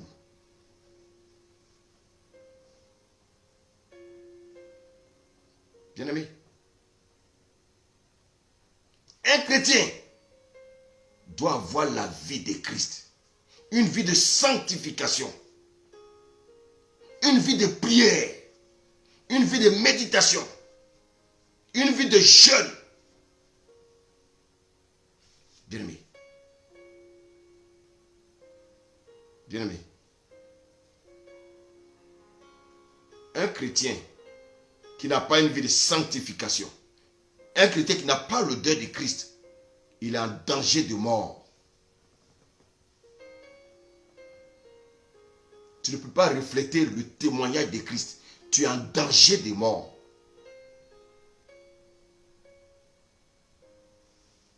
Et comme tu es en danger de mort, les anges de la mort sont toujours à côté de toi.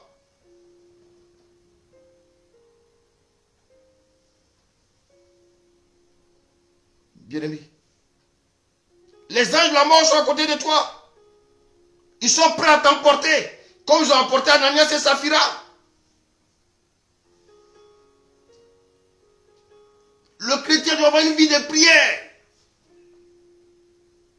Ce n'est pas les prières à force de paroles rabâchées. Non, ce n'est pas de ça que je parle. La prière doit être nourrie par une intimité avec Dieu.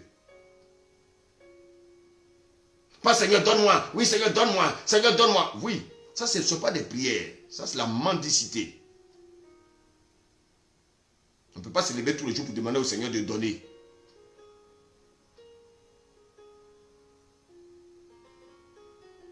Les mendiants qui sont dans la rue, là, ils tendent toujours la main. Mais ce n'est pas tous les jours qu'on leur donne des pièces.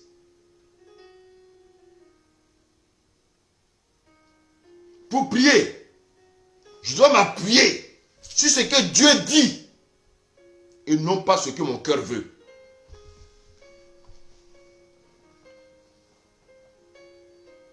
Je dois m'appuyer sur ce que la parole dit. C'est comme si je ruminais la parole. Je ramène au souvenir de l'Éternel sa parole. Oh, sa parole. Sa propre parole. Pas ma parole. Parce que moi, ma parole est remplie de venin. Mais la parole de Dieu.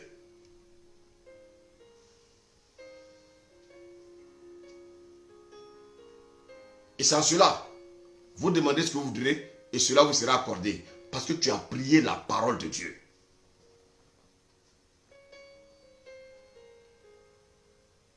Demandez dans la prière. Il ne suffit pas de demander.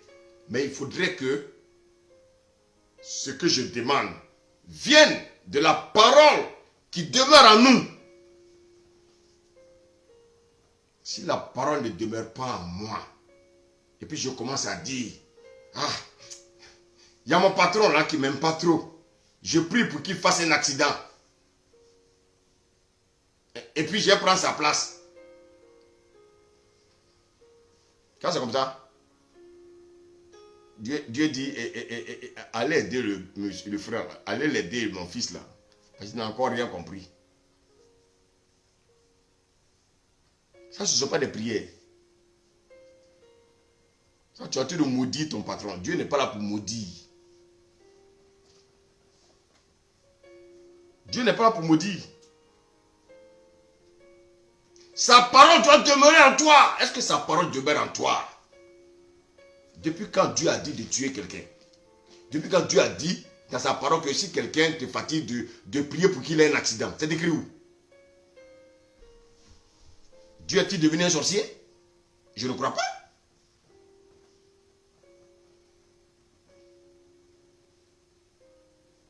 Bien-aimé.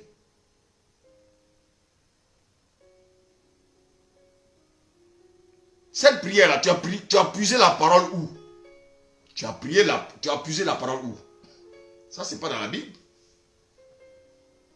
La Bible dit, aimez vos ennemis. Si la parole demeure en vous, si tu crois que si la parole était vraiment en toi, ton patron qui te fatigue là, le Seigneur dit de le bénir. Dieu dit de le prier pour lui, mais pas pour qu'il fasse un accident. De prier pour sa conversion. Et plus tu as prié pour lui, plus il va encore t'attaquer. C'est normal. Parce que les esprits Bien-aimé, il y a toujours de la réprimande, frère. Écoute-moi, chrétien. Je ne sais pas depuis quand tu es converti, mais la vie chrétienne, c'est une vie de tribulation. La vie chrétienne, c'est une vie de persécution. La vie chrétienne, lorsque tu pries, tu as des répercussions. Il y en a qui disent, Satan, je ne t'attaque pas, hein, donc ne m'attaque pas aussi. Il va t'attaquer.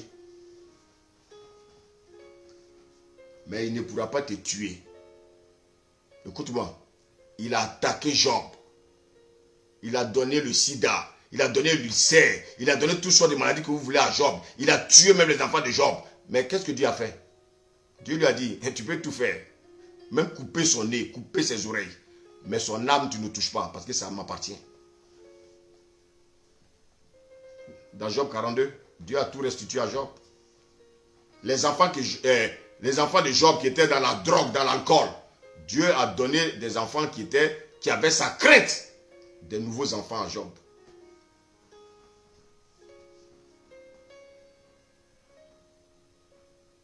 Dieu a multiplié ses biens.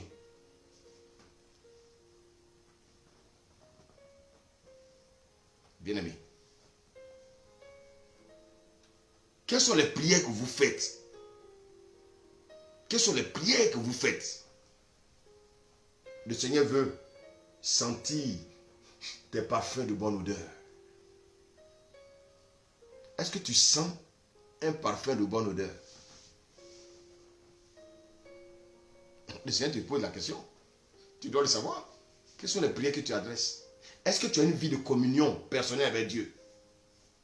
Il dit, rentre dans le lieu secret. Il dit de rentrer dans le lieu secret. Mais c'est quoi le lieu secret? On le verra. Bien-aimé. Quand je prie là, Dieu ne va pas m'exaucer parce que c'est moi. Non, non, non, non, non. Dieu va m'exaucer parce que ce que je demande, c'est dans sa parole. Je reprends. Ce n'est pas pour mes beaux yeux. Ce n'est pas pour ma belle bouche. Ou pour mes belles oreilles que Dieu va m'exaucer. Ce n'est pas pour mes beaux habits. Non. Dieu va m'exaucer. Parce que la parole qui sort de ma bouche, la parole avec laquelle je m'adresse à lui, c'est une parole qui sort de la parole de Dieu.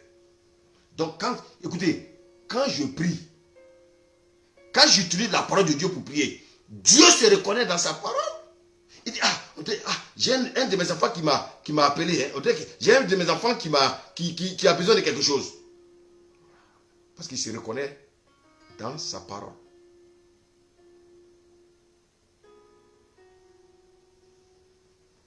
Mais quand tu pries pour accuser les gens, Dieu n'écoute pas. L'accusateur, vous le connaissez? Il a été précipité. Sa place ne fut plus trouvée au ciel. Celui qui accusait les frères jour et nuit. Bien aimé, qu'est-ce qui s'est passé? Sa place n'était plus au ciel. Je vous pose la question. Qui est celui dont la place aujourd'hui est trouvée au ciel et qui reviendra?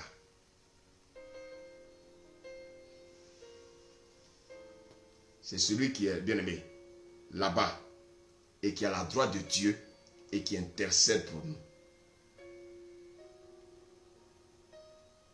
Donc Christ, il est mort et il est ressuscité. Il a dit à la droite et il intercède pour nous. C'est lui-là. Donc, bien aimé, comme Satan n'est plus au ciel, qui est à côté de Dieu au ciel? C'est Christ.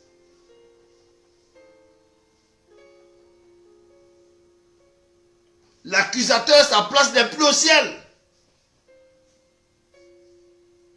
Si moi, ma prière est selon la volonté du diable, j'accuse ma femme, j'accuse mon mari, mais cette prière ne peut pas monter parce que c'est la prière de Satan.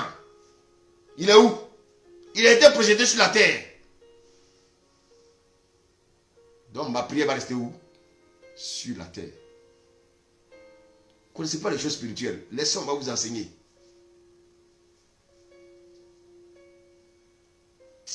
Ah Seigneur, aide-nous. L'accusateur, sa place n'est plus au ciel. Celui qui a la place au ciel là, c'est lui qui intercède pour moi tous les jours auprès du Père. Celui qui est dans sa parole. Quand je dis sa parole, pap, bien aimé, tout de suite, il a une alerte. Il dit, ah, on dit, j'ai un de mes petits qui me fait signe. Mais quand tu commences à accuser, lui n'entend pas.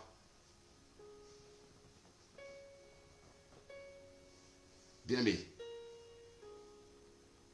quand ta prière est liée à la parole de Dieu, elle est recevable dans le ciel.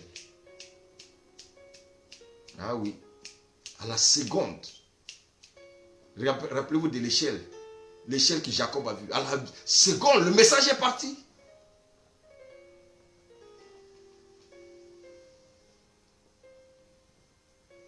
Seigneur, je veux que ma femme meure. Je vais prendre sa copine. Dieu ne reçoit pas des prières diaboliques.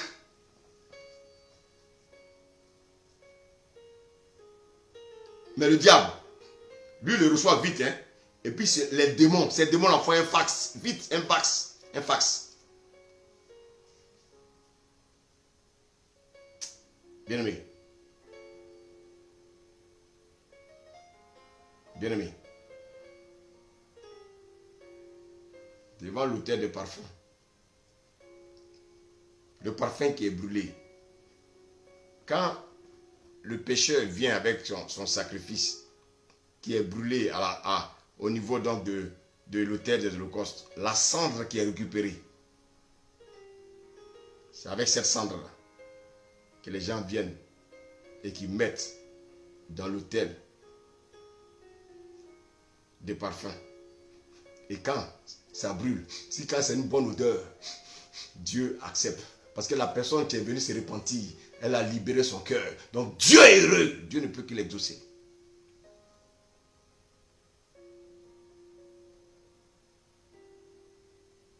Bien-aimé, ce soir,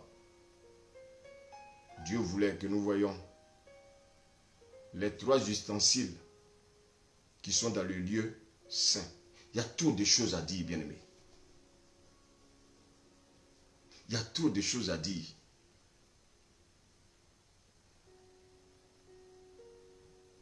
J'avais même encore un autre message, mais je ne pourrais pas terminer le séminaire. Mais je vais le garder. Je vais le prêcher un dimanche. Je voulais que le séminaire soit complet. Mais à cause du temps, c'est pas grave. Bien aimé. Donc, regardez bien. Depuis la porte des parvis, nous sommes aujourd'hui au lieu saint. Tout ça, Christ a traversé tout ça. Et tous ces éléments-là, la porte, les rideaux, l'autel des holocaustes, la cuve des reins, les rideaux d'entrée, bien aimé, les pains de proposition, le chandelier, l'autel de parfum, parle de qui? Parle de Christ.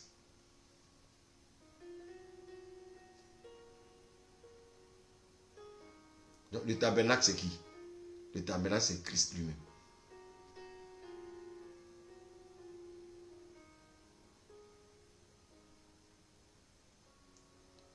Je vais l'expliquer plus tard.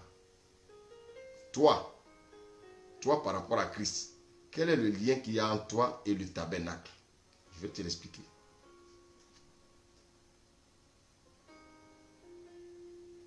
Bien aimé.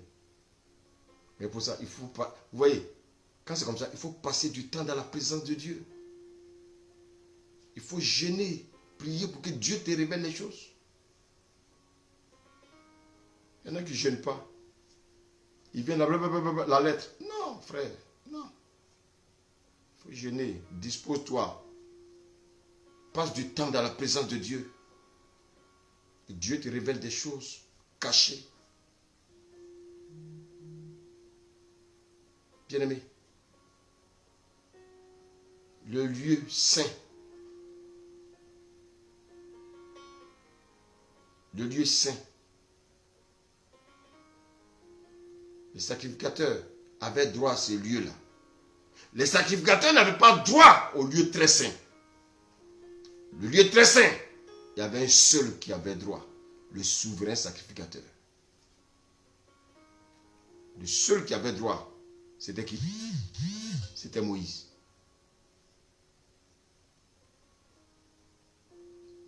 Dieu le convoquait directement pour lui parler. Et lui venait donner le message.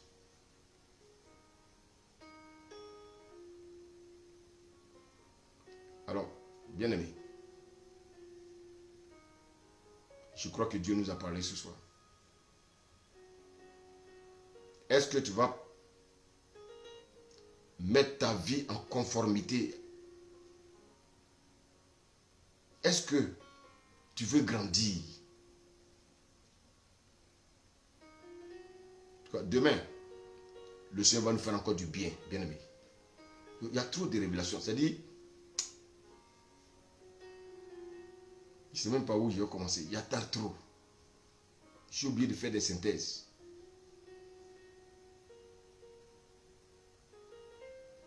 Mets ta vie en conformité avec celle de Christ. Et pour cela, il y a une seule chose. Médite sa parole jour et nuit. Le pain des propositions. Chaque jour, il y avait le pain. Donne-moi le pain quotidien. Chaque jour, il y avait le pain.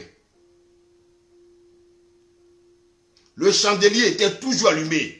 Il faut que la flamme de ta vie soit toujours allumée. Il faut que l'Esprit de Dieu soit toujours connecté à ton esprit. Et sans cela, quand tu t'approches maintenant de l'autel de parfum, comme tu as une vie de communion, tu as une vie de jeûne, tu as une vie de sanctification. Maintenant, quand tu adresses les prières à Dieu, en t'appuyant sur sa parole, Dieu t'exauce. Il n'y a pas de secret.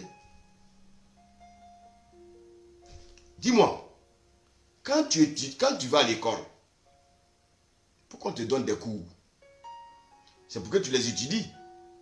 Mais quand tu vas à l'examen, est-ce qu'on peut te donner, bien-aimé, des sujets qui sont hors de ton cours? Non. Si tu donnes des trucs, des réponses qui sont hors du cours, tu auras 0. Donc si tu parles à Dieu hors de sa parole, tu auras 0.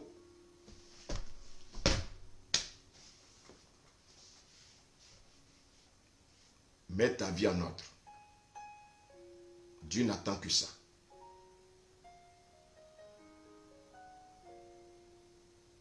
Mets ta vie en ordre. Dieu n'attend que ça. Il faut que ta vie,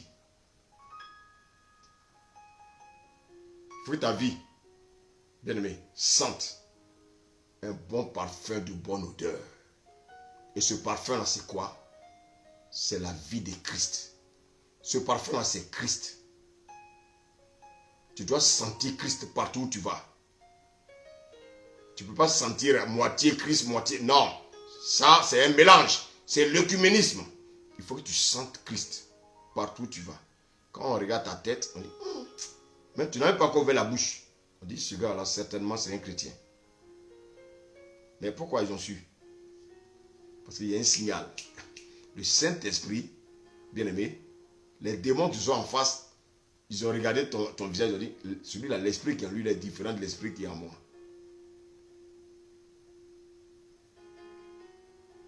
Et c'est en cela que la lumière qui est en toi va lui dans les ténèbres de cette personne-là. Et quand tu vas lui annoncer Christ, cette personne te suivra. Parce qu'elle veut te ressembler. Soyez mes imitateurs comme je le suis de Christ. Il faut que chacun de nous puissions dire un jour aux gens qui sont autour de nous, imitez-moi. Parce que moi j'imite Christ. Seigneur, merci. pour cet enseignement, ces révélations concernant le lieu saint. Seigneur, il y a 2 jours, tu nous as parlé du parvis. Tu nous as parlé de la cuve des reins. Et ce soir, tu nous as révélé, bien-aimé, une partie du tabernacle, c'est-à-dire le lieu saint. Seigneur, nous voulons simplement te dire merci. Je prie, Seigneur, pour tes enfants ce soir. Je prie pour tous ceux qui nous ont écoutés.